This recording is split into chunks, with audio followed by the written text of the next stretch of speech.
ქალწულებითა განშვენებულო, წამებითა გამრწყინებულო, სასწაულთა მოქმედო, სენთა და ბუქრთა მკურნალო, ქალწულ მოწამეო ბარბარე, მეუღ გვეყავ ჩვენ ცოდვილთა.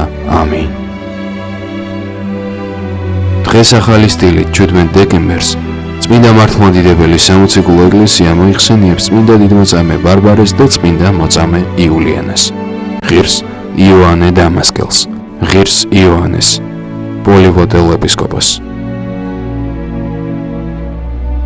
წმინდა დიდმოწამე ბარბარე მე-4 საუკუნის დასაწყისში ეწამა ქრისტიანობისათვის.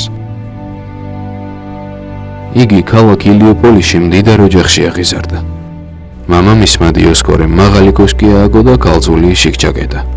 მან გადაწყვიტა დაეკორწინებინა ასული, რომელმაც სასტიკად იუარა მამის შეთავაზება. დიოსკორემ იფიქრა, რა ჩაკეტილ ცხოვრებას იყო მიჩვეული ქალწული, ნებოდართო მას კოშკიდან